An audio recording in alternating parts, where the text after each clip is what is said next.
Welcome back to live show. ఇవాళ Telangana assembly మండలి ఒక్కరోజు సమావేశం కాబోతున్నాయి. ముఖ్యంగా రాష్ట్ర భూసేకరణ చట్టానికి సంబంధించి కొన్ని కీలక సవరణలు ప్రతిపాదిస్తూ కేంద్రం దాన్ని వెనక్కి పంపించింది. ఇవాళ దాని మీద చర్చించి ఆమోదం పొందిన తర్వాత కేంద్రానికి పంపిస్తారు.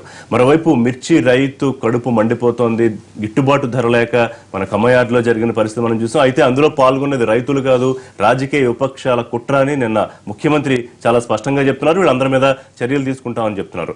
ఇవాళ సమావేశానికి చర్చకు సంబంధించి కేవలం భూసేకరణకు సంబంధించి మాత్రమే చర్చ ఉంటుంది, రైతుల సంబంధించి ఎటువంటి చర్చ ఉండదని ఇప్పటికే ముఖ్యమంత్రి స్పష్టం చేశారు. ఎట్టి పరిస్థితుల్లోనూ దాని మీద చర్చించకపోతే భూసేకరణపై చర్చకు అవకాశం ఇవ్వబోమని కాంగ్రెస్ పార్టీ ఇప్పటికే ఒక హెచ్చరిక జారీ చేసింది. ఇక తెలుగుదేశం బీజేపీలకు ఇవాళ సభలోకి వచ్చే అవకాశం లేదు. సస్పెన్షన్ ఇంకా కొనసాగుతుంది. ఏం జరిగే అవకాశం ఉంది, ఎటువంటి అవుట్కమ్ వస్తుంది అనేది మాట్లాడితే ఇవాళ మనతో లైవ్ షోలో జాయిన్ అవుతున్నారు ఎన్ దుర్గాప్రసాద్ గారు, తెలుగుదేశం తెలంగాణ ముఖ్య అధికార ప్రతినిధి, కేకే మహేందర్ రెడ్డి గారు, తెలంగాణ కాంగ్రెస్ సీనియర్ నాయకులు, ప్రముఖ న్యాయవాది, కపిలవాయి దిలీప్ కుమార్ గారు, తెలంగాణ బీజేపీ అధికార ప్రతినిధి, ఏఎస్ఐసి మెంబర్. కొద్దిసేపట్లో టీఆర్ఎస్ పార్టీ నుంచి కూడా మనకి జాయిన్ అవుతారు.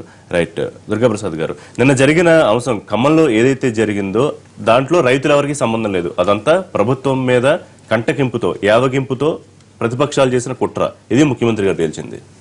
ఇప్పుడు సంఘటన జరిగి 48 గంటలు అవుతుంది.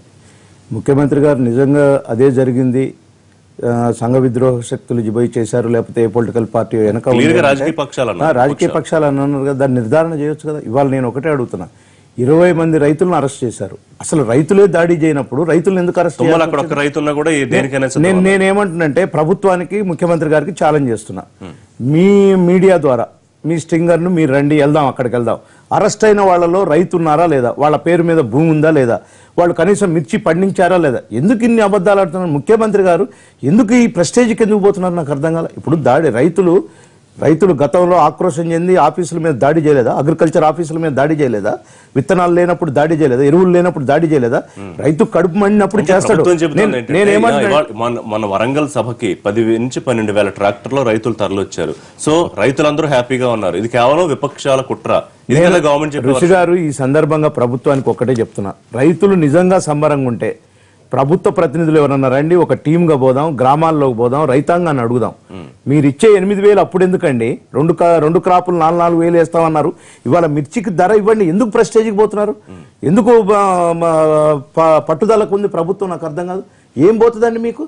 మీరు ఇవాళ 1000 కోట్లు నేను రైతు కొరకు ఆదుకుంటా అని ముఖ్యమంత్రి గారు మానవీయ కోణంలో నేను చెప్తున్నాను అని ఎప్పుడో జూన్ నెలలో ఇచ్చే బదులు ఇప్పుడు ఇవ్వండి. మార్కెట్ ఇంటర్వెన్షన్ ఫండ్ పెట్టండి. మీ దగ్గర సర్ప్లస్ బడ్జెట్ ఉంది. క్వింటాలకు 1,500, 2,000 ఇవ్వండి. పక్క రాష్ట్రాలు ఇస్తున్నాయి. ఇవాళ ఆంధ్రప్రదేశ్ ప్రభుత్వం ఇస్తుంది, కర్ణాటక ఇస్తుంది, ఒరిస్సా ఇస్తుంది.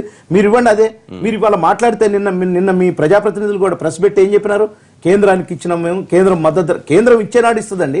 ప్రస్తుతం ఉన్న పరిస్థితిలో నువ్వు ఇలా కేంద్రం ఇవ్వకపోయినా 4,000 రూపాయల చొప్పున నెక్స్ట్ ఇయర్ 2 క్రాపులకు 8,000 రూపాయలు వేస్తానన్నావు కదా. అదే 8,000 రూపాయలు వేసే బదులు ఇవాళ క్వింటాలకు 2,000, 1,500 ఇచ్చి మద్దతు ధర ఇచ్చి ప్రకటించండి. ఇవాళ ప్రతిపక్షాలు ఎందుకు ఆందోళన చేయాలండి?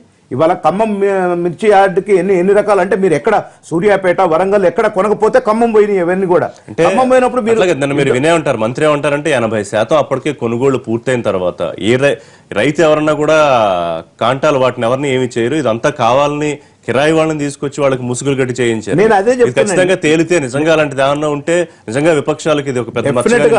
నేనేమంటున్నంటే ఒక్కటండి, ఖచ్చితంగా అట్లాంటిది ఏం జరగలేదని చెప్పగలుగుతారు?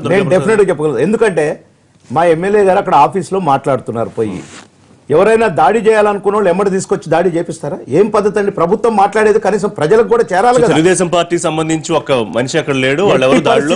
దీంట్లో కుట్ర కాదు, రైతులు ఇబ్బంది పడుతుంటే మా ఎమ్మెల్యే గారు అక్కడికి పోయినారు. దాని నుంచి స్టార్ట్అవుట్ చేసి నేనేమంటున్నా, ప్రభుత్వం ఎందుకు ప్రెస్టేజ్ ఇవ్వాలండి? అయినా ఇవాళ 20 మంది రైతులను ఎందుకు అరెస్ట్ చేసినారు? అరెస్ట్ చేసిన దాంట్లో రైతులు లేరా? విపక్షాలకైనా కుట్ర చేసి ఉంటే ఒకవేళ అందులో తెలుగుదేశానికి ఎటువంటి భాగం లేకపోతే మీకు మిగిలింది కాంగ్రెస్, బీజేపీ అయి ఉండాలా ప్రభుత్వం చెప్తాను లెక్క ప్రకారం. ఇప్పుడు తన ముఖం బాగలేక అద్దం పలగొట్టుకున్నట్టుంది ఇది.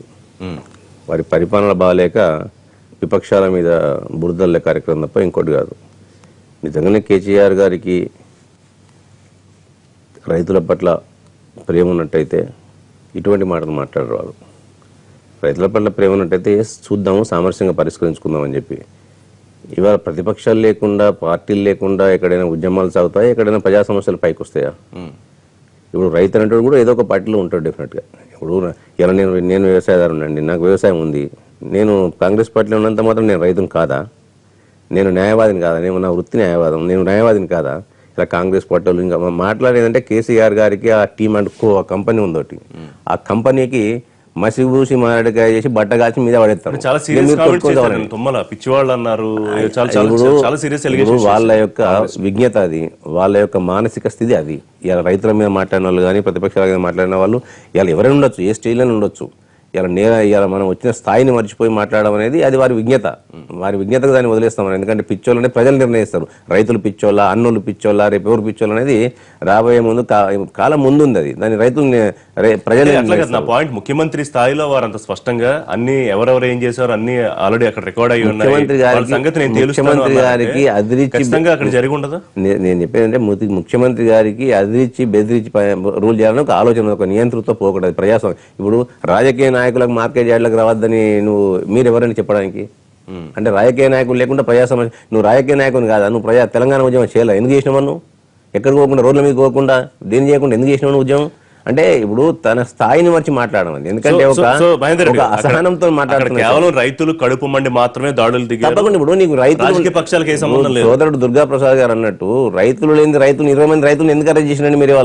ఇవాళ నిజంగా కూడా అటువంటి కేసులకు అదిరి బెదిరి ఉన్నట్టయితే ఇలా నీ ఉద్యమం చేయకపోతే తెలంగాణ వచ్చేది కాదు, అందరు తెలంగాణ ప్రజలు పాల్గొనేటోళ్ళు కాదు. ఇలా కూడా తప్పకుండా ప్రతిపక్షాలు అనేటి ప్రజల పక్షాన ఉంటాయి, ఎక్కడికైనా పోతాయి.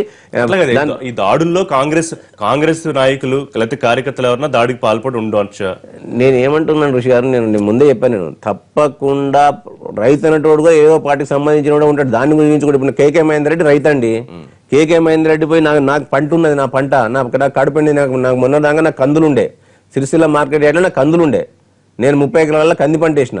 నాకు కంది పంట కొరకు 3 రోజులు నేను లైన్లో నేను పోకుండా వస్తే నేను రైతు, నేను కాంగ్రెస్ నాయకుని అయితే నేను రైతును అయితే అక్కడ నా పరిస్థితులను బట్టి దానికి నువ్వు బట్టగాల్చి మీద పడేసి రైతులే కాదు వీళ్ళు పార్టీ నాయకులు ఉండొచ్చు ఆలోచన. రైతా కాదా, రైతా లేకపోతే అసాంఘిక శక్తి వెరిఫై చేయాలి. అట్లాగే నాకు కావాల్సిన అవుట్కమ్ ముఖ్యమంత్రి ఏమన్నారు, రైతులు కాదు రాజకీయ పక్షాలు చేసిన కుట్ర అన్నారు. సో కుట్ర ఉందా? రైతులు చేశారు, అది రైతులు చేశారు. రైతు అనేవారు పార్టీకి అప్లికేషన్ ఉన్నంత మాత్రం రౌడీ అయినా రైతు పద్ధతి అండి. ఈ ఇష్యూలో ఆయన అహంకారంతో మాట్లాడడం తప్ప రైతులు గారు వీళ్ళు కాదు అసలు ప్రతిపక్షాలకు హక్కే లేదు మాట్లాడడానికి. సమస్య ఉంది, రైతు ఆందోళన ఉన్నాడు అక్కడ. ఆ రేటు పడిపోయినందుకు సపోర్ట్ చేయాలా? వాణిజ్య పంటలకు కేంద్రం మినిమం అది సపోర్ట్ ప్రైస్ ఇవ్వదు, ఇస్తదేమో దానికి టైం వాళ్ళు డెసిషన్ తీసుకోవాలి, పాలసీ డివేట్ అవుతూ. ఇక్కడ ముందు ఇమ్మీడియట్ రిలీఫ్, రైతుల రిలీఫ్ ఇవ్వాల్సిన బాధ్యత ఉంది కదా రాష్ట్ర ప్రభుత్వం మీద.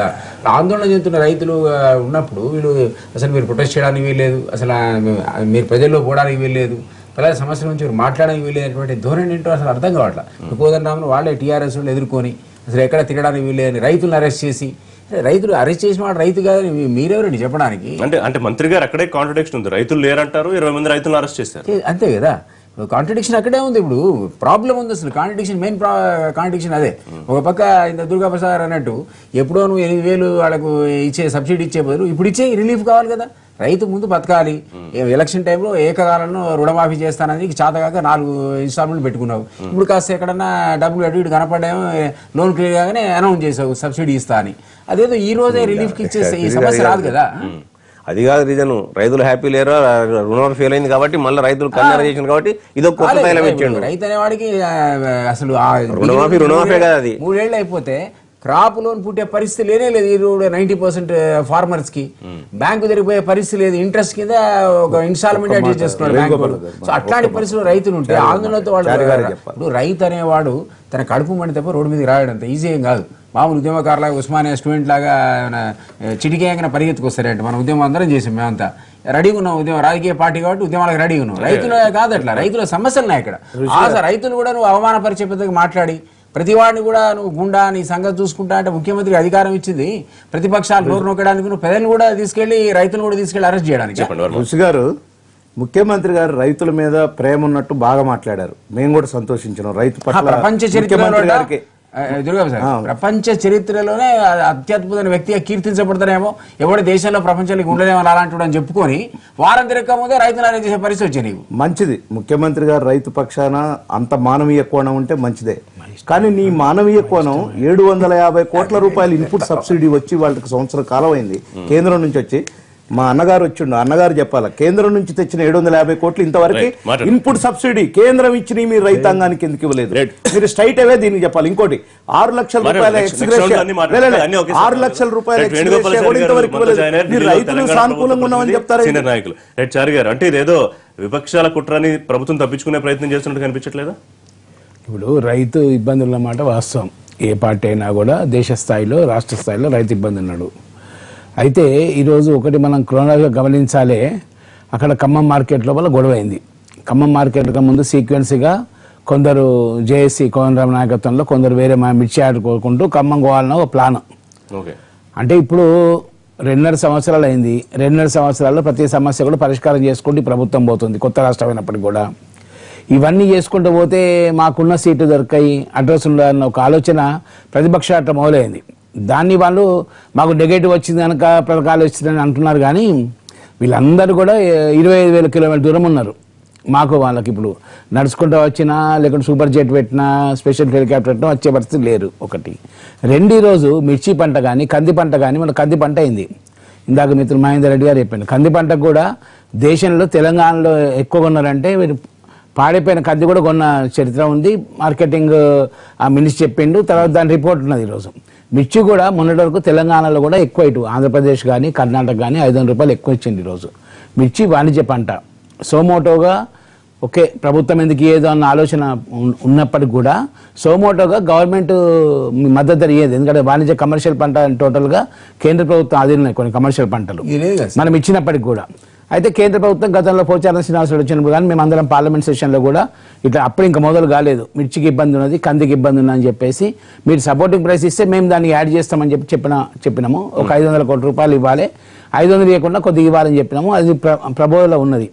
ఈ మధ్యన ఏంటంటే పొలిటికల్ పార్టీస్గా ఇప్పుడు అక్కడ 130-160 క్వింటాలు జోకుతున్నారు. 80 క్వింటాల్స్ అయిపోయినాయి, ఇంకా 30-40 క్వింటాలు మిగిలినాయి. అంటే అప్పటిదాకా జోకిచ్చిన వాళ్ళు, రైతులు జోకిచ్చిన వాళ్ళు సడన్ గా మా మార్కెట్ ను ధ్వంసం చేస్తారా అండి? ఖమ్మం జిల్లా రైతాంగం ఏంటంటే కొంచెం తెలివిగలను మాక్సిమం, ఎందుకంటే వాళ్ళు కష్టపడి పనిచేసే రైతాంగం అక్కడ ఉన్నది, పంటల మీద ఆడపడినది. అంటే మీకు కాట అవుతున్నది, రైతులు ఉన్నారు, అందరూ రైతులుండి ఇక్కడ మూకలాగా పోయి ప్రతిపక్ష పార్టీలు వాళ్ళు అరే జోకుతున్నారు, మంచి జోక్తా ఆయన 130 క్వింటాల్. మహేందర్ రెడ్డి గారు మాట చెప్పారు, ఇప్పుడు రైతు అంటే ఇప్పుడు ఏ పార్టీకి అఫిలియేట్ అయ్యి ఉండకూడదా, లేకపోతే ఇంకా పని అందుకు రాజకీయ పక్షం అంటే ప్రొవకేషన్. ఇప్పుడు మీకు కాంగ్రెస్ పార్టీ, టీడీపీ, బీజేపీ పార్టీలు అక్కడ రైతు తప్పు లేదు, రైతు అన్ని పార్టీలు ఉంటారు. అందుకే రైతు అన్ని పార్టీలు మరి మేము బీజేపీ వాళ్ళకో కాంగ్రెస్ వాళ్ళకో మేము 4,000 రూపాయలు బంద్ అంటలేం కదా. రైతు అందరు రైతులకు లెక్కేసుకు 54 లక్షల మంది రైతులు లెక్కేసుకున్నాం. మొన్న 10,000 కోట్ల రుణమాఫీ అంటారు. ఈరోజు రుణమాఫీ ఎవరు అసమవుతున్నారండి? రుణమాఫీలో కూడా స్పష్టంగా చెప్పడం జరిగింది, ఆ వడ్డీ సరిపోతుందంటే వడ్డీ కూడా ₹1,00,000 వరకు ఇవ్వడానికి ప్రభుత్వం సిద్ధంగా ఉన్నది. అది ఇచ్చేస్తున్నారు. రైతులు ఇప్పుడు రైతులు అన్హ్యాపీగా ఉన్నమాట వాస్తవం. కానీ కాకపోతే దాన్ని ఆసరాగా తీసుకొని ఈరోజు ప్రతిపక్ష పార్టీ రాజకీయం చేస్తున్నారు. ఈ సమయంలో అందరూ రైతుకు భరోసా ఇవ్వాలి. నిన్న జరిగిన కుట్రలో రైతులకు భాగస్వామ్యం లేదు, ఇది కేవలం ప్రతిపక్షాలు చేసిన కుట్ర, అదేనా తేల్చిపోయేది ప్రభుత్వం. ప్రొవకేషన్ అండి, ప్రొవకేషన్. ఇప్పుడు నేను రైతు పక్కన పెడదాం. ఖమ్మంలో చాలా స్పష్టంగా 2,500 మాత్రమే ధర నిర్ణయించిన తర్వాత నేను ముఖ్యమంత్రిగా దాన్ని 6,000 అని చెప్పడం కరెక్టేనా? నేను బీఎస్సీ మీటింగ్ లో జానారెడ్డి గారు అడిగిన ప్రశ్నకి 6,000 ఉంది, కరెక్టే. గతంలో 11,000 అంత ఉండేది, ఇప్పుడు తగ్గి 5-6 వేలకు వచ్చింది. అసలు లేదు కదా 6,000కి అక్కడ 2,500, 2,000, 2,500 ఇంతకంటే ఏ మార్కెట్ కూడా వెరిఫై చేయాలి.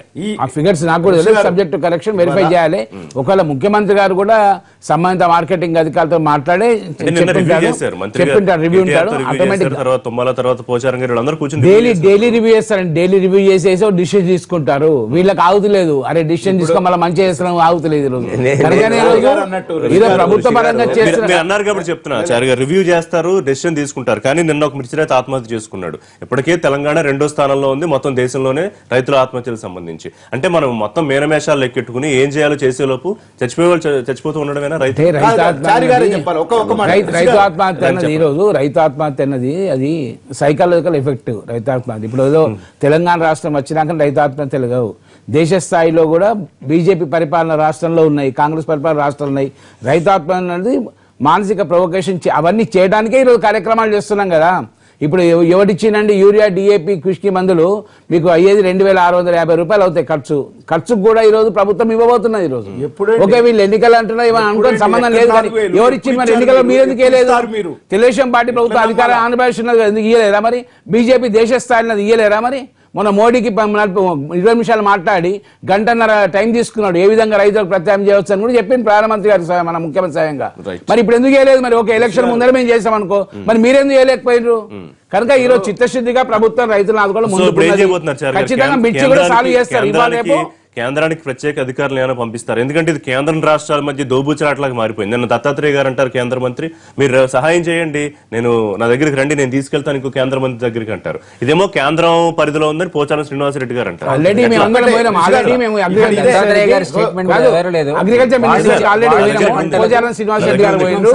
మన ముఖ్యమంత్రి లెటర్ రాసింది ఆల్రెడీ, కలిసి మీటింగ్ లో కూడా కలిసి చేస్తాం కన్సిడర్ చేస్తాం, కానీ వాడి చెప్పట్లకు స్టేట్ ఆదుకోవాలా, ఇవన్నీ స్టేట్ ఆదుకోవాలి.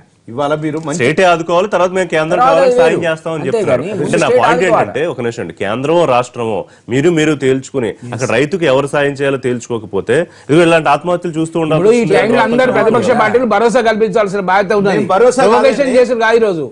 ప్రొవోకేషన్ అంటే ఒక రాష్ట్రంలో ఒక తీరు, ఒక రాష్ట్రం తెలంగాణ రాష్ట్రాన్ని ఇవన్నీ ఇందులో ఎందుకు మీరు ఎందుకు చేస్తలేరు? జరిగింది చర్చ. ఒక నిమిషం, మీరు రుణమాఫీ ఎందుకు చేయలేదు? మీరు ఇవాళ మంచి చర్చ తీసుకున్నారు.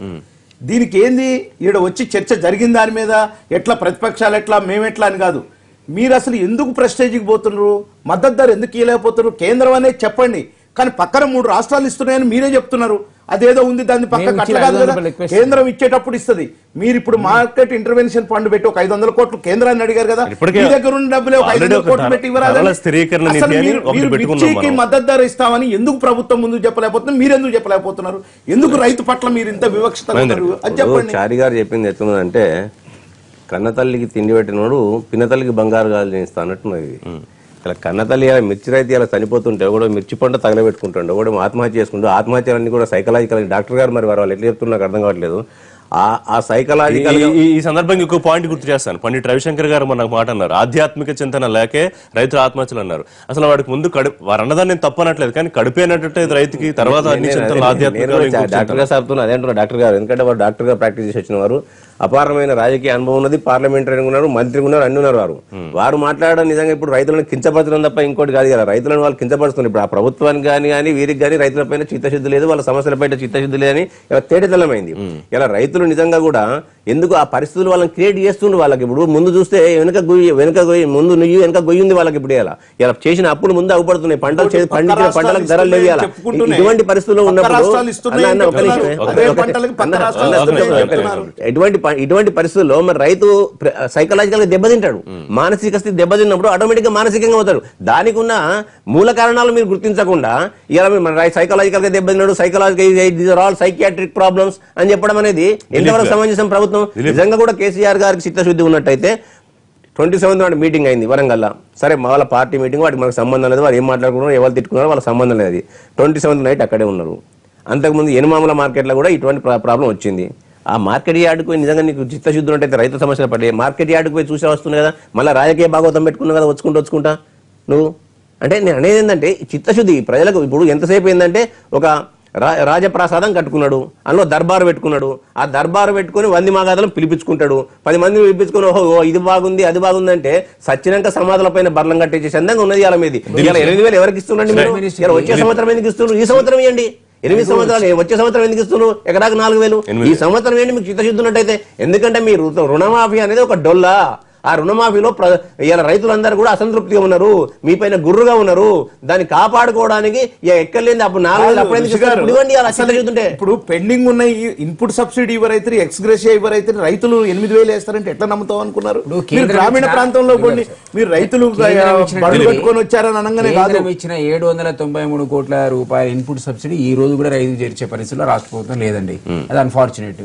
తర్వాత ఆయనకు సెలెక్టివ్ ఎజెండా ఉంటుంది తప్ప తను ఏది చేసుకున్నాడో కేకే అన్నట్టు అదే రోజు వాళ్ళు భజన చేయాలా, ఆయన ఏది క్లియరెన్స్ ఇస్తే అదే మాట్లాడాలా, ఇంకో ఐటమ్ ఎవడు మాట్లాడడానికి వీలు తెలంగాణ అనే పరిస్థితి వచ్చింది. ఇది కరెక్ట్ కాదు కదా. ఒక సమస్య ఉంది, రైతులు ప్రతి దగ్గర ఆందోళన చేస్తున్నారు, ఒక దగ్గర కాదు. ఒక ఖమ్మంలో మీ సంఘటన పక్కా పెట్టండి. ఎంటైర్ తెలంగాణ జిల్లాలో ప్రతి మార్కెట్ యార్డ్ లో ఈ రోజు సమస్య ఉందా లేదా? సరే ఆ రకంగా సమస్యలన్నా చూడాలి కదా. సరే కేసులు పెట్టుకుంటావు, అది రైతో కాదో నువ్వు రేపు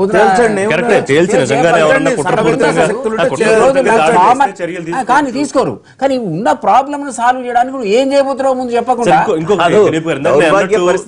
కేంద్రం కూడా ఇక్కడ చూసి చూడనట్టు లేదా తప్పించుకునే ధోరణ. ఎందుకంటే వాణిజ్య పంట రాష్ట్రానికి సంబంధం లేదనేది ఇక్కడ రాష్ట్ర మంత్రి గారు చెప్తానమాట.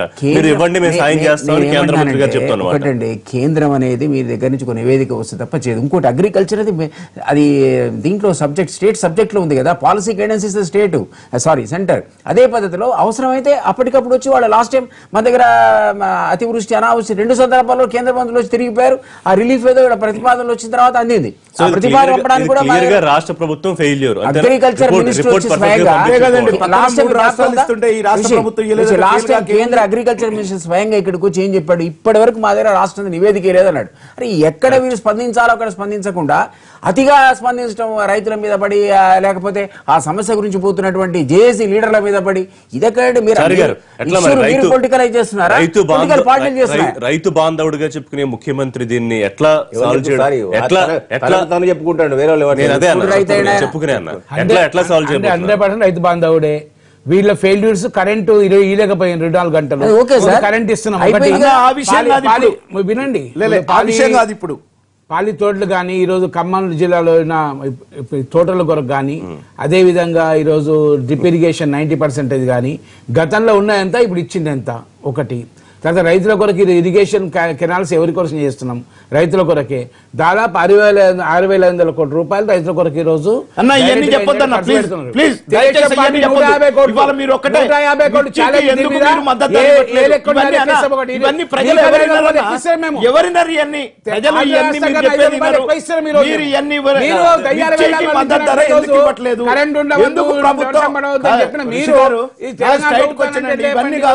గతంలో అనేక సార్లు చర్చ చేసినాం.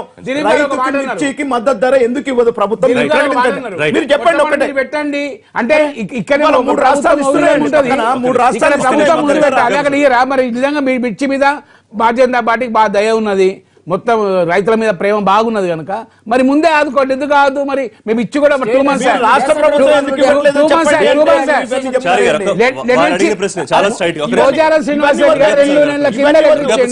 500 కోట్లు గతంలో ఇదే పోచాల్సిన మేము అందరం రాధామోహన్ సింగ్ దగ్గరకు పోయి 3,500 కోట్ల రూపాయలు అంటే ఇక్కడ బీజేపీ మా మీటింగ్ లో వచ్చి ఆయన రిపోర్ట్ చేయాలని మాట్లాడతాడు.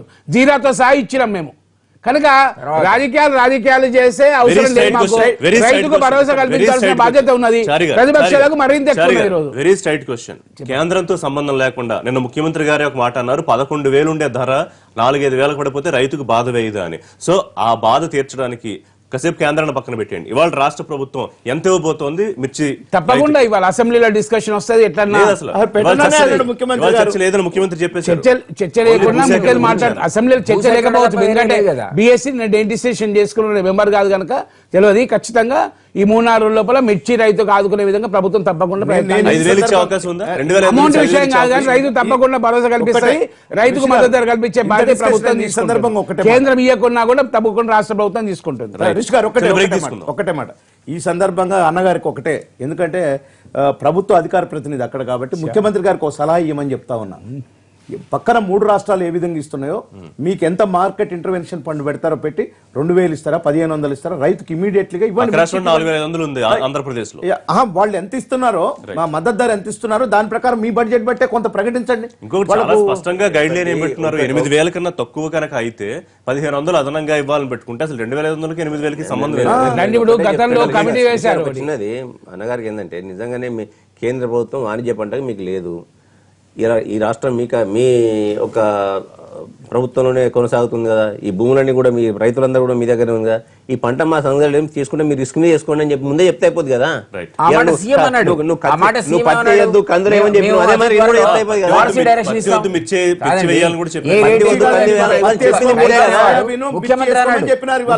మీరే చెప్పారు. మీరు చెప్పినప్పుడు మీరు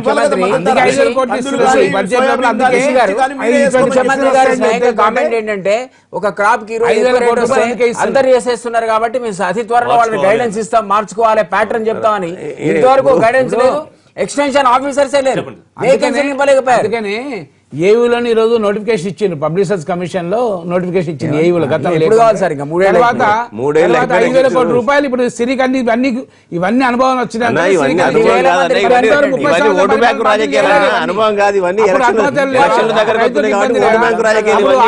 రైతులు ఇప్పుడే చేస్తున్నారు. అందరం కలిసి భరోసా కల్పించాల్సిన బాధ్యత రైతులు.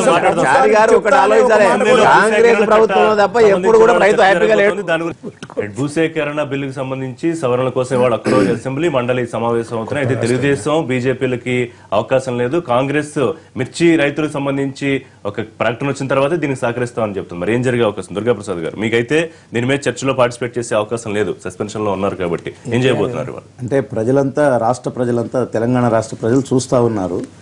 ఈ ప్రభుత్వం అసెంబ్లీని సైనడే చేయకుండా ప్రోరోక్లో పెట్టేసి సస్పెండ్ చేసిన వాళ్ళని అట్నే ఉంచి తనకు నచ్చినట్టుగా తన నచ్చిన బిల్లులు ఏకపక్షంగా చేసుకోవడానికి ఒక మాస్టర్ ప్లాన్, టెక్నికాలిటీస్ అడ్డం పెట్టుకొని చేసింది. ప్రజలంతా చూస్తున్నారు. ఇవాళ బీజేపీ, తెలుగుదేశం ప్రతిపక్షం వాళ్ళ వాదనలు వినకుండా మేము ఏకపక్షంగా చేసుకుంటూ పోతాం. నిన్న కాంగ్రెస్ వాళ్ళు బీఎస్సీ మీటింగ్కి పోయినప్పుడు అరే మిర్చిది ఇప్పుడు బర్నింగ్ సమస్య ఉంది, అది మాట్లాడదంటే ముఖ్యమంత్రి గారు నథింగ్ డూయింగ్ అన్నాడు. సమస్య లేదు, 123 జీవో మీద దీని మీదనే మేము భూసేకరణ దాన్ని అంటే నేను భూసేకరణది కూడా దీన్ని తప్పుపడుతున్నాను అండి. మీరు ఇవాళ కనీసం దేశంలో ఉన్న 29 రాష్ట్రాల్లో ఒక 5-6 రాష్ట్రాలు పూర్తిగా అంటే కేంద్ర ప్రభుత్వం ఇచ్చిన 2013 చట్టం కాకుండా రాష్ట్ర ప్రభుత్వాలు కొత్త చట్టం చేసుకున్నప్పుడు ఆ యొక్క 2013లో ఉన్న చట్టాలను, అంశాలను అందులో కుదిర్చి చేసుకుంటే కేంద్రం ఆమోదం తెలిపింది, రాష్ట్రపతి గారు ముద్రపడ్డది. ఎందుకు తెలంగాణ ప్రభుత్వం ఆ పని చేయలేదని అడుగుతున్నా. గత అసెంబ్లీలోనే నువ్వు బిల్లు పెట్టినావు దీన్ని, దాన్ని ఎందుకు ఆ కోణంలో అంటే నీకు ఇష్టం వచ్చినట్టుగా 123 జీవోని ఆ రోజే అన్నాం మేము, ఇది పంపుతున్నారు మీరు కేంద్రానికి, 123కి నకిలీగా పంపుతున్నారు తప్ప దీంట్లో ఏం మార్పు లేదని ఆ రోజు మా పార్టీ స్పష్టంగా చెప్పింది. కాబట్టి వాళ్ళు చేసింది వీళ్ళు అదే భూసేకరణలో వీళ్ళు ప్రధానంగా ఇప్పుడు ఏదైతే కేంద్రం ప్రతిపాదనలు ప్రపోజ్ చేసింది, సవరణలు సూచించిన మార్చి పంపిస్తారు, ఇబ్బంది ఏముంది, ఈసారి ఆమోదం అవుతుంది. నేను అంటున్నా ఎందుకు మీరు ఈ డ్రాగన్ చేస్తున్నారు? కావాలని చేస్తున్నారు. ఇది ఇవాళ మెయిన్ గా వీళ్ళు పంపించిన దాంట్లో కేంద్రం ఉన్న దాంట్లో లేనిది ఏంటంటే ఆర్ఆర్ ప్యాకేజీలో రైతు అడిగినప్పుడు ఆయనకి అవసరమైతే కల్టివేటెడ్ ల్యాండ్ ఇవ్వాలా, ఆ పాయింట్ పెట్టకపోవడం వల్ల అది రివర్స్ వచ్చింది. ఇప్పుడు చారి గారు కావాలని చేస్తున్నారు ఒక మాట అన్న దుర్గాప్రసాద్. ఒకవైపు ఏమో రైతుల కన్నా ముఖ్యం భూసేకరణ, దానికి ముందు ప్రాజెక్టులు కట్టాలి, నీళ్లు ఇవ్వడం రైతుల కోసమే కదా అని ప్రభుత్వం చెప్పేమాట. కావాలని డ్రాగన్ చేయాల్సిన పరిస్థితి ఉందా గవర్నమెంట్ కి? అవసరం లేదు, ఎందుకంటే చేయలేక డ్రాగన్ చేస్తున్నారు అనుకో. వాళ్ళు 3 పాయింట్స్ కూడా టెక్నికల్ గా చేశారు. అంటే మనము రెసిప్రికేషన్ అంటే మీరు పాత కోర్టుకు పోవద్దు అన్న ఆలోచన దాంట్లో లేకుండే. కాకపోతే ఏంటంటే టెక్నికల్ గా లీగల్ డిపార్ట్మెంట్ ఏం చేసిందంటే రైతు పోవచ్చు అన్నట్టు రాయండి స్పెసిఫిక్ గా అని చెప్పేసి దానికి అదే అంటే వీళ్ళు కూడా దాంట్లో ఉంది. అంటే కోర్ట్స్ అని కోర్టు డైరెక్ట్ గా మనం ముందే ఆర్డర్లో మీరు కోర్టు కోర్టు లేదు కదా, ఈ చట్టం మీద ఎవరు తర్వాత వెళ్ళడానికి లేదు, లేదు. రేట్ ఆల్రెడీ మేము మార్కెట్ రేట్ ఇస్తున్నాము, ఇబ్బంది కాకుండా. ఇప్పుడు కొన్ని ప్రాజెక్టులు ఉన్నారు. ఇప్పుడు కొన్ని అసెంబ్లీలో చెప్పిన హరీష్ రావు గారు ఎవరు అడ్డం పెడుతున్నారు ప్రాజెక్టుల కొరకు? గ్రీన్ ఛానల్ అక్కడ సంబంధం లేడు. వైజాగ్ కాళేశ్వరంకి అడ్డం పెడతాడు. వైజాగ్ ఎందుకు అడ్డం పెట్టాలండి? రేపు ఎల్లుండి మీటింగ్, పర్యావరణ మీటింగ్ ఉన్నప్పుడు ఇవాళ మొత్తం కాగితాలు పంపిస్తారు అందరికి, ఇట్లా అని చెప్పేసి. కాంగ్రెస్ సంబంధించిన పార్టీ చెప్పలేక చెప్తున్నా నేను. అక్కడ వ్యక్తిని వ్యక్తులు చెప్తున్నా ఇట్లా అంటే ఇవన్నీ అవుతున్నాయి. దీనివల్ల ఏంటంటే డిలే చేయాలి. వీళ్ళ ఉద్దేశం ఏంటంటే అటు ప్రాజెక్టులు కావద్దు, కరెంటు ఉండవద్దు, కరువు ఉండాలి, రైతులు ప్రభుత్వ తిరుగుబాటు ఉండాలన్న మనస్తత్వం నుంచి వచ్చిన పార్టీలు ఇవన్నీ. కానీ కొత్త రాష్ట్రం వచ్చిన తర్వాత ఇవన్నీ చేస్తుంటే ఓర్వలేక ఇవన్నీ కార్యక్రమాలు చేస్తున్నారు. అందులో కీలకమైన సవరణ ఏంటంటే మార్కెట్ రేటుకు సంబంధించి రెట్టింపు ఇవ్వాలి. అర్బన్ ఏరియాలో, గ్రామీణాల్లో 3 రెట్లు ఇవ్వాలి, షెడ్యూల్డ్ ప్రాంతాల్లో 4 రెట్లు. దాన్ని చేయగలుగుతున్నారా? చేస్తున్నారు. మార్కెట్ రేటు ప్రభుత్వ పరంగా సవరణలు పెడుతున్నారు. ఇంకేమైనా సజెషన్స్ ఇవాళ అపోజిషన్ పార్టీ వస్తే వీళ్ళుంటే ఆల్రెడీ లీగల్ డిపార్ట్మెంట్ గా ఇప్పుడు మతపరమైన రెగ్యులేషన్స్ ఇప్పుడు కేంద్రం వచ్చిందే సవాళ్ళ కొరకు పంపించింది. మీరన్నారు బీసీఈలో ముస్లింలకు పెంచుతున్నామనేమో ప్రభుత్వం చెప్తుంది. నేనేమంటానంటే ఈ రోజు ఈ చట్టానికి అయితే భూసేకరణకైతే ప్రతిపక్షాలు ఉండాలి కదా. బిజినెస్ అడ్వైజరీ సస్పెండ్ అయ్యారు కదా, ఎట్లా వస్తారు సభలో? ఇదేమని ఏమైనా సస్పెండ్ చేయించుకోవాలి, మీడియాలు ఉండాలి, కాంగ్రెస్ మాట్లాడదు ఏదైనా కూడా, కాంగ్రెస్ ఏదైనా కూడా. అట్లా కాదు చారి గారు, అంతకుముందు అనేక సందర్భాల్లో ఆహ్వానించారు, ప్రభుత్వం తీసుకున్న కొన్ని నిర్ణయాలు బీజేపీ ఒకవేళ పొరపాట్లు చేస్తే క్షమాపణలు చెప్పారు. బీజేపీ కావాలని సస్పెండ్ చేయించుకుని రాజకీయంగా మైలేజ్ ఋషి గారు ఒకటి ఇప్పుడు ఇక్కడ ప్రతిపక్షం అంటే కన్స్ట్రక్టివ్ విమర్శలు చేస్తే అభ్యంతరం లేదు. కాకపోతే మీరు ఒకటి ఆలోచించండి, ముఖ్యమంత్రి గారు కేసీఆర్ గారు కొత్త అసెంబ్లీలో అందరూ టీడీపీ బీజేపీ కాంగ్రెస్ ప్రమాణ స్వీకారం చేస్తున్నారు. ఇది రాజభవన్లో అయిపోయిన తర్వాత అసెంబ్లీలో చేస్తున్నారు. చేసిన రోజే కరెంట్ కోత రద్దు చేయాలి, కేసీఆర్ డౌన్ అసెంబ్లీలో వచ్చారు వీళ్ళు.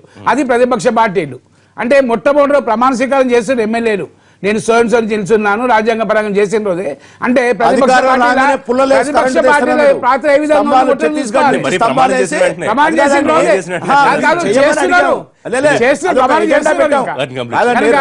ప్రతిపక్ష పార్టీ ఇప్పటికైనా నిర్మాణాత్మకమైన ఆలోచనలు సూచనలు తప్పకుండా ప్రభుత్వం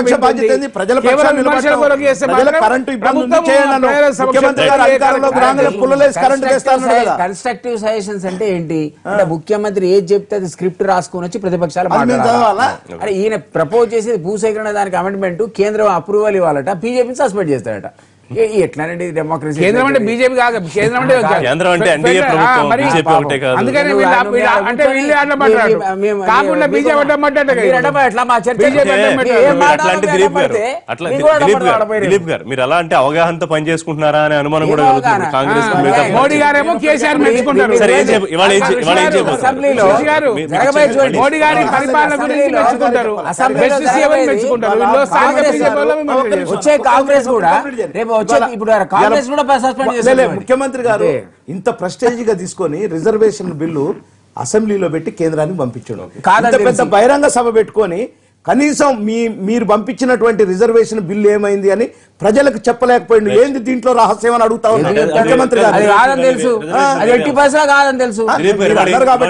బీజేపీ ఏం చేయబోతోంది సభలో మాట్లాడడానికి? లేకపోతే ఇప్పుడే దాంట్లో మీ దాంట్లో స్కూలింగ్ వస్తుంది, ఇది అమరవీరుల స్తూపం నుంచి అసెంబ్లీ దాకా పాదయాత్ర, స్పీకర్ కలిసి రిక్వెస్ట్, ఇంకేం డెమోక్రటిక్ వాయిస్ వినిపించడానికి అసెంబ్లీ వేదిక అయితే అక్కడికనే రాని అని ఉన్నారు. ఇప్పుడు కాంగ్రెస్ ఏమంటుంది? రైతుల గురించి నిలదీస్తా అంటుంది. అంటే వాళ్ళని కూడా సస్పెండ్ చేసి ఏకపక్షంగా వీళ్ళు నిర్ణయం తీసుకుంటే మన రైతుల గురించి చర్చ అడుగుతున్నారు కదా, రేపు అడ్డం పెట్టుకుని వాళ్ళని కూడా సస్పెండ్ చేస్తారు. ఏంటి ఎజెండా? ఇప్పుడు భూసేకరణ సంబంధించి చర్చలో పాల్గొంటారా, లేదు తేల్చిన తర్వాత దానికి వెళ్ళాలంటారా? ఒకటండి, సరే భూసేకరణ చట్టాన్ని ప్రభుత్వం ఏకపక్షంగా చేసింది. సరే ఏ చట్టం కానీ ముఖ్యమంత్రి గారు ఉన్నారు, ప్రతిపక్షాలు తమ యొక్క అభ్యంతరాలను లేవనెత్తే తప్పకుండా ప్రతి దానికి కూడా కూలంకషంగా చర్చించాలని ప్రతిపక్షం పట్టుబడుతున్నప్పుడు ఏం తప్పే ఉందల్లా? కూలంకషంగా చర్చ జరుగుతుంది, తప్పే ఉంది? ఈ బిల్లు నిజంగా కూడా ఆగమేఘాల మీద పెట్టిన బిల్లు ఇది. లాస్ట్ అసెంబ్లీ సమావేశాలు ముగిస్తేనంగా రేపనగా పెట్టిన బడ్జెట్ ఇది. దాని మీద సుదీర్ఘమైన చర్చ జరగాలి కదా, నిష్ణాతులను పిలవాలి కదా, ఇవన్నిటిని పిలిచి ప్రతిపక్షాలను పిలిచి అఖిల పక్షాన్ని పిలిచి మాట్లాడి ఇవి పెడుతున్నాను ఇవి చేస్తున్నట్టు ఈ బిల్లు ఇలా తిరోగమన దిశలో రాకపోయేది కదా. ఇలా ప్రజలకు ఏం కావాలి? నీకు ఎంతసేపు ప్రెస్టేజ్ పోకుండా నీకు ఇలా రాత్రి జ్ఞాపకం వస్తే పొద్దున రాత్రి 9 గంటలకు 10 గంటలకు జ్ఞాపకం వస్తే పొద్దున బిల్లులు పెడుతున్నావు. నువ్వు అసెంబ్లీని నువ్వు నిజంగా కూడా ఎమర్జెన్సీ టైంలో అసెంబ్లీని పిలవడంలో తప్పులేదు, కానీ ఇలా మొన్న నీకు బిల్లు పెట్టడానికి ఏది రిజర్వేషన్ బిల్లు పెట్టడానికి రాత్రి ఇలా ఈ బిల్ అంటే ఒక్కసారి అసెంబ్లీని వేస్తే ఎంత బడ్జెట్ వేస్ట్ అయితే మీరు ఆలోచించండి. ఒక అసెంబ్లీ కూర్చుంటే ఎంత ప్రజా సమస్యల ముందు ఈ డబ్బు ముఖ్యం కాదు. నేను అదే చెప్తాను, నేను మాట్లాడేది కూడా అదే అండి. ప్రజా సమస్యల ముందు నిజంగా కూడా సిన్సియారిటీ ఉన్నంటే ఇది పెద్ద ఇష్యూ కాదు, కానీ వాళ్ళ దాని కొరకు పెట్టుకుంటూ ఇలా బడ్జెట్ సమావేశాలు అని మనకు జరిగిన సమావేశాలు 18 రోజులు 20 రోజులు నడిచినాయి. నిజంగా కూడా ఇవన్నీ నువ్వు ఏం చెప్పినావు? ఈ రిజర్వేషన్ బిల్లు నేను పెడతా అని చెప్పి ముందే చెప్పినాను. ఈ భూసేకరణ చట్టం కూడా ముందే ఉంది. ఇవన్నీ నీ చేతిలో ఉన్నప్పుడు కోర్టు మొట్టికాయలు వేసినప్పుడు వీటన్నిటిని కూడా సుదీర్ఘంగా ఆలోచించి అఖిల పక్షాలతో మాట్లాడి ఎంతసేపు నియంతృత్వ ధోరణి, ఏకపక్షం నేనే చేయాలని ఏం చేసిందే కరెక్ట్ ఇలా అంటే స్క్రిప్ట్ చదువుకుంటా ఉన్నా. వేణుగోపాల్ గారు ఏంటంటే నిర్మాణాత్మక నువ్వు చేసిందో నిర్మాణాత్మక నువ్వు చేసింది నువ్వు చేస్తుందంతా కూడా ఇలా తెలంగాణ రాష్ట్ర ప్రభుత్వం నువ్వు మాట్లాడింది మీ ముఖ్యమంత్రి గారు గుండె మీద చేసుకుని చెప్పండి. ఆ రోజు మీరు ఆ పార్టీలో ఉన్నారు, ఈ రోజు ఈ పార్టీకి వచ్చి మాట్లాడుతున్నారు. ఆ రోజు గోదావరి బేసిన్ ఒక నది పరివాహక ప్రాంతం యొక్క నీళ్లు ఇంకో పరివాహక ప్రాంతంకు రావద్దని చెప్పి ఆ రోజు మాట్లాడిన వ్యక్తి మీ ముఖ్యమంత్రి గారే కదా. సో అది కాదని తెలిసి కూడా ప్రాజెక్టులని ఇవాళ మీరు మాట్లాడుతున్నారే, ఆ ప్రాజెక్టులు కూడా ఇవాళ భూసేకరణ చట్టం మీద తీసుకురావాలి. ఏవైతే స్థలంలో ముఖ్యమంత్రి గారు ఇవాళ 2 నాలుకలు ధోరణితున్నారు. ఇవాళ కూడా చెప్తున్నా అన్న ఆగండి, ఒక నిమిషం ఆగండి అన్న. ఇలా హైకోర్టులో ఏం చెప్పిండ్రు? కోదండరెడ్డి గారు ఒక పిటిషన్ వేసిండ్రు మార్కెట్ విలువలను సవరించాలని చెప్పి, మాకు సవరించే ఉద్దేశమే లేదని చెప్పిండు. ఇవాళ మరి ఇవాళ ఏం సవరిస్తాడు ఇవాళ అంటే 2 నాలుకాల ధోరణి. ఇవాళ రిట్రాస్పెక్టివ్ బడ్జెట్ లో మొన్న బడ్జెట్ లో ప్రవేశపెట్టినప్పుడు భూసేకరణ చట్టం పెట్టినప్పుడు రిట్రాస్పెక్టివ్ ఎఫెక్ట్ అన్నాడు. అంటే ఎప్పటి నుంచో 2012-13 తీసుకున్న వాటికి కూడా ఎఫెక్ట్ అయితే ఇలా కేసీఆర్ గారు చిత్తశుద్ధితో నిజంగానే ఉన్నట్టయితే 2013 చట్టాన్ని తీసుకొచ్చినప్పుడు ఈయన పార్లమెంట్ మెంబరు, ఈయన యూనియన్ మినిస్టరు, ఇదే 2013 చట్టం కావాలని చెప్పి అంతకుముందు కొదురుపాకలో వాళ్ళ అత్తగారులో 2013 చట్టం ప్రకారం పరిహారం ఇవ్వాలని చెప్పి ఆ రోజు వారు కూడా ఉన్నారు. 2013 చట్టం ప్రకారం పరిహారం ఇవ్వాలని చెప్పి ఏది మిడిమానేర్ విషయంలో ఇవాళ చేసిన వ్యక్తి ఇవాళ కేసీఆర్ గారు. ఇవాళ 2013 చట్టం ఎందుకు ఈయనకు చేదైంది, 123 ఎందుకు ప్రేమైంది ఇలా తను చెప్పాలి. వాళ్ళ ఒక ప్రశ్న ముఖ్యమంత్రి గారు 123 జీవో రిలీజ్ చేసినప్పుడు ప్రతిపక్షాలు ఆందోళన చేస్తుంటే సరే మంచిది మీరు అంటున్నారు కదా 2013 చట్టమైనా ఏం లేదు 123 జీవో ఏమీ లేదు అన్నప్పుడు మీరు 2013లో ఉన్నటువంటి అంశాలు మొన్న ఎందుకు పెట్టలేకపోయినారు? ఇది కాలయాపన చేసి నాంచటం కాదా? అంటే ప్రతిపక్షాలు ఏదో చేస్తున్నాయని నేను అంటున్నా, గ్రీన్ ట్రిబ్యునల్కి పోయారు అది పోయినారని ఇవన్నీ చెప్తున్నారు. ప్రభుత్వానికి అవసరం వచ్చేమో కోర్టులో కెవిట్ వేసుకొని ఇమీడియట్గా పాలమూరు రంగారెడ్డి రిలీజ్ కాలేదా? అట్నే కాళేశ్వరం రాదా? మీకు అవకాశం వచ్చి అవసరం వచ్చేది ఫండ్స్ రిలీజ్ చేసేదానికేమో ప్రభుత్వం ముందుంటది. ఇట్లాంటి వాటిని ప్రతిపక్షాలను బదనాం చేయడానికి ప్రజలంతా చూస్తున్నారు. మీరు ఇవాళ 2 ప్రాజెక్టులు 1,50,000 కోట్లు పెట్టి డిజైన్ చేస్తే చుక్క ఒక్క ఎకరానికి కూడా ఉంటే ఏం పరిస్థితి? ఇవాళ ఒకటి ఇప్పుడు ప్రభుత్వం అనేదానిలో అనేక మంది లీగల్ ఎక్స్పర్ట్స్ ఉంటాయి, చట్టాలు ఉన్నాయి, న్యాయ సూత్రాలు ఉన్నాయి, రాజ్యాంగం ఉంది. వీటన్నిటి కూడా అవగాహన ఉండాలి కదా. చట్టాల కోర్టులకు పోతే ఒకవేళ ఈ చట్టం చేసినట్టయితే నిలబడుతుందంటే మనకు అవగాహన ఉండాలి కదా. అవగాహన లేకుండా వాటన్నిటిని కూడా తీసుకోకుండా పరిగణలోకి తీసుకోకుండా నీకు ఇలా వచ్చింది రాసినవు చేసినావు మరి పొద్దున కోర్టులు పోతే అరే నేను చేసిన కానీ కోర్టులు ఇవ్వలేదు. ఇలా ఏం మాట్లాడుతున్నారు? అందరితో మాట్లాడి ఫైనల్ అయిన తర్వాత కదా దాని ముందు జీవో ఎవరు చేసిన జీవో ఎవరితో మాట్లాడిన వాళ్ళు, ఎవరితో మాట్లాడిన చెప్పిన వాళ్ళు, ఏ ప్రతిపక్షంతో మాట్లాడినారు, ఎవరితో మాట్లాడినారు? పోతే నిజంగానే లోపభూయిష్టంగా లేకున్నట్టయితే కోర్టులు ఎందుకు వాటి మీద స్టే ఇచ్చినాయి? ఇలా కోర్టులు స్టే ఇచ్చినాయి అంటే కోర్టులను ధిక్కరించే విధంగా ఇలా న్యాయవాదులను మమ్మల్ని ధిక్కరించేవాళ్ళ పలానా వాళ్ళు వేణు పట్టుకొస్తున్న వాళ్ళు మూట ఏర్పడ్డారు అంటే నీ దిగజారుతున్న రాజకీయాలు అవన్నీ. ఆ దిగజారుడు రాజకీయాలు ఆ వ్యక్తి పనికిరావని చెప్తున్నారు మేము. సో ఇవాళ కేంద్రం ముఖ్యమంత్రి గారు మంచి అడ్మినిస్ట్రేటర్ అనుకున్నా నేను, కానీ బెస్ట్ పొలిటీషియన్ ఈయన. రాజకీయ పార్టీలను మార్చి ఎట్లా ఏ విధంగా ఈజ్ నాట్ అడ్మినిస్ట్రేటర్. ఎందుకంటే అడ్మినిస్ట్రేటివ్ వ్యవహారం కనుక చూసినట్టయితే పరిపాలన ఈ విధంగా ఉండదు, ఇంత దౌర్భాగ్యంగా ఉండదు, ఇంత ఈగోయిజానికి పోవాల్సిన అవసరం లేదు. రైతుల సమస్యలు ప్రధానమని కాంగ్రెస్ ఎజెండా తీసుకుంటుంది. ఇప్పుడు మొన్న పెట్టింది 123 జీవో కోర్టుకు చెప్పినట్టు కానీ సెంట్రల్ గవర్నమెంట్ చెప్పినట్టు కానీ ఇది 2013 కన్నా బెటర్ ఆప్షన్. 2013 లేని విషయాలు కూడా 123 జీవోలో పెట్టినాం ఈరోజు. అయితే 123 జీవో పంపించిన తర్వాత వీళ్ళు చెప్పినట్టు టోటల్ గా రిజెక్ట్ చేయలేదు, టెక్నికల్ ప్రాబ్లమ్స్ ఉన్నాయి కనుక సవరణలు చేయండి, సవరణ చేస్తే ఒప్పుకుంటామన్నారు. ఒకవేళ 123 జీవో లోపభూయిష్టం ఉన్నది, 123 జీవో మేము డిస్కస్ చేయలేదు, 123 మోనోపోల్ అంటే గవర్నమెంట్ ఆఫ్ ఇండియాలో కూడా లా డిపార్ట్మెంట్ ఉంటుంది, వాళ్ళు ఓన్లీ మైనర్ సవరణలు మీరు చేసి పంపిందంటే అది టైం కాలాతీతం కాకుండా 123 జీవో కొరకు ఈరోజు అసెంబ్లీ పెట్టడం జరిగింది. ఒక ఇష్యూ పెట్టాక వీళ్ళు మళ్ళీ వేరే ఇష్యూస్ మాట్లాడి కావాలని ఇప్పుడు అది ముందు లేపుతారు.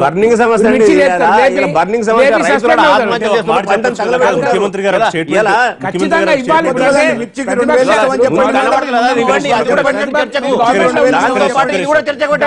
ఉన్నాము ఆ రైతాంగాన్ని మాట్లాడతారు, ఎమ్మెల్యేలు మాట్లాడి డిసిషన్ తీసుకుంటారు గవర్నమెంట్ బేస్డ్. మీరు ఇప్పుడు మీరు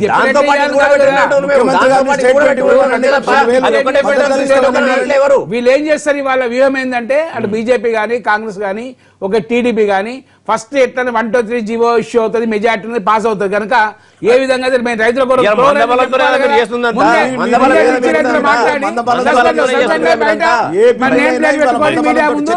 రైతుల కొరకు కొట్లాడుతున్నారని చెప్పేసి కుహనా రాజకీయాలు చేసే సంస్కృతి ఇంకా పోవాలనే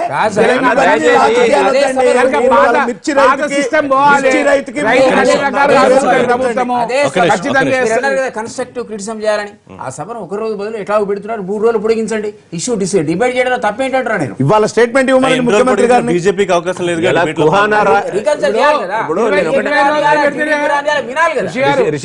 అసెంబ్లీ పెడితే బంజాని వీరే లాబీలు అంటారు. రిషి గారు ఇప్పుడు రాజ్యాంగం ఇప్పుడు రాజ్యాంగంలో అనేకమైన హక్కులు అనేక పార్టీలకు ఉన్నాయి. ఆ పార్టీల సిస్టమ్ ఇక్కడ ఉంది. పార్టీల సిస్టమ్ ఇక్కడ ఉన్నప్పుడు అన్ని పార్టీలను కలుపుకోవాల్సిన బాధ్యత ఒక తండ్రిగా ముఖ్యమంత్రిగా ఉన్న స్థానంలో ఉన్న ఏ పార్టీ వ్యక్తిని కానీ తనకు ఉన్నది. ఎస్ తప్పు మాట్లాడొచ్చు నేను, కానీ కలుపుకునే బాధ్యత నీ పైన ఉన్నది. వినాలి. అవన్నీ కూడా ఇవాళ విస్మరించి ఇబ్బంది ఎందుకండి? ఇలా ఈ ముఖ్యమంత్రి సమస్య గారికి మాట్లాడదామంటే నిజంగా- రెండో రోజు ముఖ్యమంత్రి గారికి నిజంగా రైతుల మీద కుటిలమైన రాజకీయాలకు ఇవాళ మద్దతు ధర తక్కువ 2015 చెప్పే ముఖ్యమంత్రి ఎవరైనా ఉన్నారా అంటే వారి ముఖ్యమంత్రి కేసీఆర్ గారు ఇవాళ తెలంగాణ పైన దౌర్భాగ్యం ఏంటంటే అటువంటి కుహాన రాజకీయాల వల్ల అందుకే ఎన్నికలు తెలంగాణ ప్రజలు ఇరుక్కుపోయి ఇలా మొన్న కుహాన మీటింగ్లో రాజకీయాలతో 10 లక్షల మంది నాశనం ఎక్కువ తప్ప వచ్చింది కదా. ఇలా అందుకే బహిరంగ సభలు సక్సెస్ అవుతున్నాయి, అన్ని గెలుస్తున్నాయి. ఏడైతున్నాయో అదే తెలవాలి. బహిరంగ సభలు ఏడే చెప్పాలి. బహిరంగ సభలు ఏడే చెప్పాలి. ఆ గ్రౌండ్ లో 20 లక్షలు పడతారా? 17 లక్షల 20 లక్షల మంది వచ్చారు. 20 లక్షల లెక్క ఏ పేపర్ రాయలేదు, ఏంటి? అసలు పడతారా అంటారు ఆ గ్రౌండ్ 20 లక్షలు అని చెప్పి ప్రగల్భాలు చివరిగా ఒక్కటే సార్. వరంగల్ నాది. వేణుగోపాలాచారి ఆన్నే ఉన్నా నేను. ఒక్క నిమిషం అన్న. వేణుగోపాలాచారి గారు 20 లక్షల మంది వచ్చారండి. 20 కాదు, మీరు ఎన్ని లక్షల మంది అయినా తెచ్చుకోండి. వారినే రమ్మనండి మనతోటి. గ్రామీణ ప్రాంతాల్లోకి పోదాం, రైతులు విద్యార్థులు హ్యాపీగా ఉన్నారా లేదా క్షేత్ర స్థాయిలో చూద్దాం సార్. మీకు ఇంకా కళ్ళకు కనపడకపోతే ముఖ్యమంత్రి గారు ఏం చెప్పింది చేశారా? అదే, నేను చేస్తున్న కార్యక్రమాలతో అందుకనే రైతులు హ్యాపీగా ఉన్నారు. మేము అందుకనే మీకు అంటున్నాం. మనుగడ ఉండదని మీకు మనుగడ ఉండదని మీరు చేస్తారు. ఆయన కుటుంబం హ్యాపీగా ఉండి మా ఎమ్మెల్యే ఉన్నారు, రైతులను ప్లాన్ అడుగు ఉన్నారు. తప్పదండి. వాళ్ళ సమస్యలు రైతులను అడుగు తప్పదండి. కాంగ్రెస్ వాళ్ళకి సమస్య తెలుసా? మా ఎమ్మెల్యే లేరా ఇప్పుడు మొత్తం అన్ని జిల్లాల మా ఎందుకంటే ఎమ్మెల్యే మీ ఉన్నారు. ఎమ్మెల్యే వాళ్ళు లేరా? ఉండేలా మీ ఎమ్మెల్యే లేరా? మీ ఎమ్మెల్యే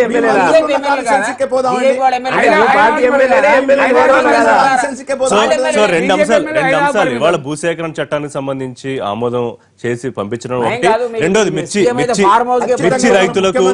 రైతులకు ఏం చేస్తున్నారో ప్రభుత్వం చెప్పారు. సాయంత్రానికి క్లారిటీ వస్తుంది. చూద్దాం చారి గారికి కదిలించిన జనానికి కదిలి వచ్చిన జనానికి తేడా తెలుస్తలేదు. కదిలించినా కానీ వచ్చిన జనం ఎంత అంటే వాళ్ళ లెక్క ప్రకారం 15-20 లక్షలు అంటున్నారు. ఇలా వచ్చింది 4-5 లక్షలు వాళ్ళే చెప్తారు. కదిలించినా కానీ జనం వచ్చే పరిస్థితి లేదు. ఒకప్పుడు కదిలి వచ్చిన జనం అది. ఇలా కదిలించిన జనానికి కదిలి వచ్చిన జనానికి తేడా తెలవాలి. ఇలా రైతులు అదే కేంద్ర సబ్సిడీ ద్వారా ఇచ్చిన ట్రాక్టర్లు వచ్చారని ట్రాక్టర్లు వచ్చిండ్రు బాబు నుంచి రైతులు రాలేదన్నా, రైతులు వచ్చినాయి. రైతాంగం కొరకు సమస్య చేస్తున్నాం కనుక రైతు కదిలి వచ్చింది. గుర్తించాల్సింది రైతులు రాలే, వాళ్ళ పార్టీ రైతులు వచ్చినాయి. థ్యాంక్ యూ మహేందర్ రెడ్డి గారు, థ్యాంక్ యూ దుర్గా ప్రసాద్ గారు. ముఖ్యమంత్రి గారు 2000 ఇవాళ ప్రకటించాలి. రైట్, ఇవాళ మద్దతు ధర ప్రకటించాలి ముఖ్యమంత్రి. Thank you. రేపటి లైవ్ షోలో మళ్ళీ తిరిగి కలుద్దాం. Keep watching NTV.